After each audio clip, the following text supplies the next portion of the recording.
नमस्कार मित्रों, आप सभी का फिर से एक बार हार्दिक स्वागत है। बुद्धिमान मंत्री एक बार की बात है। एक रियासत के मंत्री ने राजा को अपनी बेटी के विवाह समारोह में निमंत्रित किया। जब राजा अपने परिवार के साथ विवाह समारोह में पहुंचा, तो मंत्री उन्हें सम्मानपूर्वक विशिष्ट आसन पर बैठाने ले गए। तो मंत्री ये देखकर बहुत लज्जित हुआ कि एक सफाईकर्मी वहां बैठा हुआ था। उसने सफाईकर्मी को सभी के सामने वहां से उठा फेंका और उसे बहुत डांटा। सफाईकर्मी ने बहुत अपमानित महसूस किया और बदला लेने की योजना बनाने लगा। अगले दिन सुबह जब वो राजा का कक्ष साफ कर रहा था, तभी वो जानबूझकर बड़बड़ाया, राजा कितने नादान हैं। उन्हें ये पता ही नहीं कि रानी और मंत्री के बीच क्या चल रहा है। राजा आधी नींद में था। यह क्या बकवास कर रहे हो? उसने पूछा। महाराज, मैं पूरी रात सो नहीं पाया। मैं तो नींद में बड़बड़ा रहा था, सफाईकर्मी जवाब में बोला।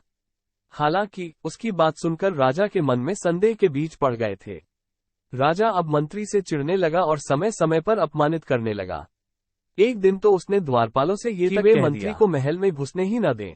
मंत्री राजा के व्यवहार से बहुत चकित था, लेकिन कुछ विचार करने के बाद उसे समझ में आ गया कि सफाईकर्मी ही इसके लिए जिम्मेदार हो सकता है।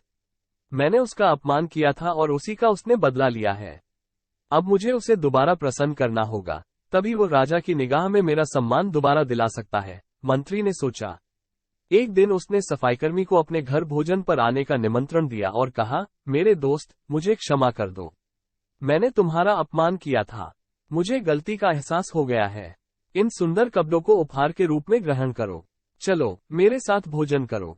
सफाईकर्मी प्रसन्न हो गया। वो सोचने लगा, मंत्री तो अच्छा आदमी है। मैंने ही उस दिन गलती कर दी थी। अब सफाईकर्मी प्रसन्न था और प्रयास करने लगा कि मंत्री के बारे में राजा की धारणा बदल जाए। एक बार जब वो राजा के कक्ष में गया तो राजा सो रहा था। वो बड़बड़ाने लगा, अरे, राजा का तो दासी के साथ प्रेम संबंध है।